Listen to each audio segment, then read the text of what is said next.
आज वहाँ का एजुकेशन सिस्टम, हेल्थ सिस्टम सब बर्बाद कर दिया। हम लोग अभी भी इजराइल का साथ नहीं देते हैं ऑन लीगल ग्राउंड। हम रूस से क्यों किनारे हो रहे हैं? क्योंकि रूस चाइना से दोस्ती करते जा रहा है। ये कौन देश है? खाड़ी देश। अंग्रेजी में क्या कहते हैं? Gulf country. खाड़ी देश को गल्फ। इस ससुरों के पास पेट्रोल बहुत ज्यादा है, इनके पास पेट्रोल क्या है? बहुत ज्यादा। अब इसमें बहुत बड़का समस्या समझिए, अमेरिका को पता था कि ये पेट्रोल बहुत ज्यादा है और यहाँ पर क्या चीज है, मुस्लिमों की बाहुल्य बहुत ज्यादा है, मुस्लिम आबादी बहुत ज्यादा है। इसलिए अमेरिका को पता था कि मुसलमानों को सबसे बढ़िया से ढोलक की तरह बजा के कोई पीटा है ना, तो अमेरिका और ब्रिटेन वालों ने पीटा है, एकदम बढ़िया से तहस नहस कर दिया है सब। तुर्की जो मुसलमानों का सबसे बड़ा गढ़ था, तुर्की के खलीफा के पद को समाप्त करके तुर्की मुसलमानों का गढ़ के बाद वहां महिलाओं को बुर्का पहनने तथा मुसलमानों को टोपी लगाने पर अंग्रेजों ने रोक लगा दिया था, जिस वजह से भयानक विद्रोह हुआ था, खिलाफत आंदोलन। अंग्रेज समझ गए थे कि इनके धर्म में मध्य हस्तक्षेप करो, इनको बस अच्छा अच्छा करते रहो, तारीफ करते रहो, ये लोग क्या करेंगे, साथ में खड़े रह जाएंगे। और ये बहुत ठोस लेवल पे काम नहीं कर पाते हैं, मतलब एक होता है ना बहुत अंदर तक काम कर देने के लिए, उतना लेवल तक ये काम नहीं कर। तो इसलिए उनको लगा था कि यहाँ हमें एक ऐसा देश होना चाहिए जो हमारे बदले इन सारे लोगों से लड़ाई लड़ सके। यहाँ पे बसा दिया उन लोगों ने इजराइल को। किसे बजा दिया? फिलिस्तीन पे इतना बम गिराया कि फिलिस्तीन गायब हो गया, और कौन देश हो गया? इजराइल। और आज नहीं तो कल इजराइल फिलिस्तीनियों को खा जाएगा। समझ में आ गया कि नहीं आ गया? पूरी कंप्लीट 90% एरिया पे फिलिस्तीन के 90% पे कब्जा किसने कर लिया? आज अगर इजराइल चाहे ना, आज एम में अगर चाहे तो पीएम में कब्जा कर लेगा। कुछ नहीं कर पाएंगे लोग, केवल दुआ मांगेंगे। और ये बात हम बोल देते हैं तो पता नहीं क्यों गुस्सा जाते हैं लोग। तो एक चीज समझ में आ गया ना हमको, ये अंग्रेज सब यही कहते थे, आप फिलिस्तीन वाले घबराइए मत, ऊपर वाला सब देख रहा है, आपके साथ इंसाफ। अरे यार, ये सब बहलाने फुसलाने के लिए चीजें होती हैं, ये सब देख रहे हैं यहाँ पर। उस हिसाब से जब ऊपर वाला के हाथ में न्याय रहता तो पूरी दुनिया बेवकूफ है जो इतनी बड़ी फौज खड़ी की है। हाँ, काय को कोरोना की वैक्सीन बनाई। धार्मिक चीजें अपनी जगह पे हैं, बट वास्तविकता अपनी जगह पे है। तब तो हम लोग बेवकूफ हैं, 16 लाख की फौज लेके खड़े हैं, भगवान के पास नहीं, भगवान के भरोसे बैठे देंगे, अरे क्यों मार देंगे, ब्रह्मास्त्र खत्म। हाँ, भगवान आपका साथ जरूर देंगे, लेकिन आप भगवान के समकक्ष बनिए ताकि मांग सके। दिन सुबह से शाम तक दलिद्रई उल्टा सीधा काम करेंगे, अधार्मिक काम करेंगे, उसके बाद सोचेंगे भगवान आपके लिए पर्सनली अवतार ले लेंगे क्या कभी?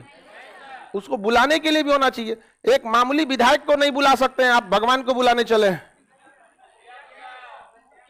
मुखिया ना आए आपके घर, आप उस लायक बनना चाहिए ना आपको यहाँ पे। तो ये भी स्वीकार करना पड़ेगा आपको। क्या आप कह सकते हैं कि आज आपके अंदर वो इंसानियत चीज है? हर इंसान छल कपट में लगा हुआ है, कब किसको कचर के आगे बढ़ जाए।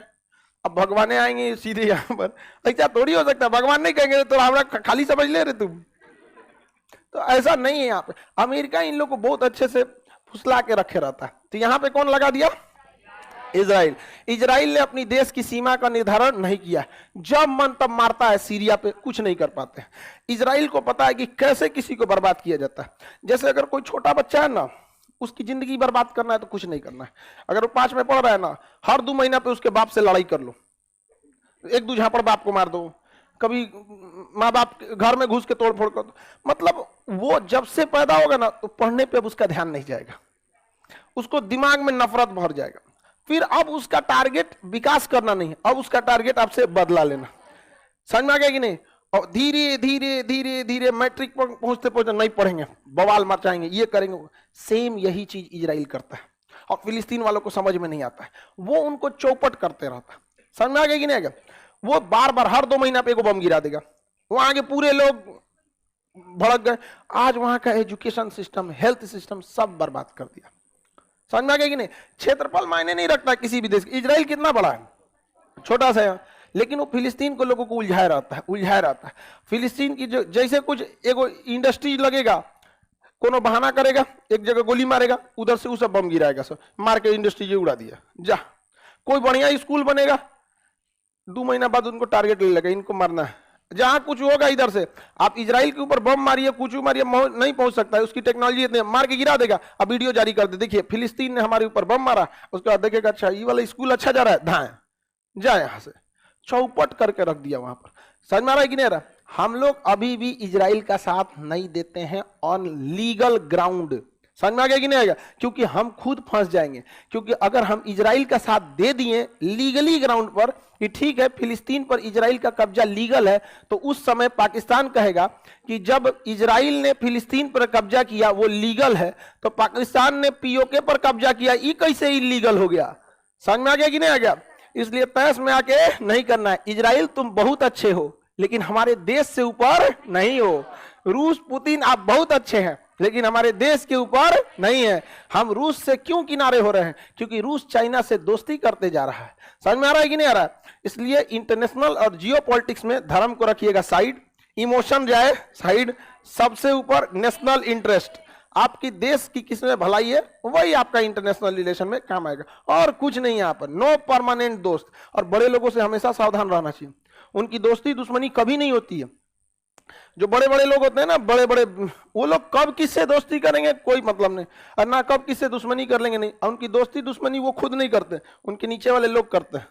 वो तो ऊपर ऊपर बाद में सट जाएगा, अरे भाई नेतवन को देखिएगा ना, और नीचे वाला मुंह देखे जा गठबंधन टूट गया बन गया, ये सब चीजें होती रहती हैं।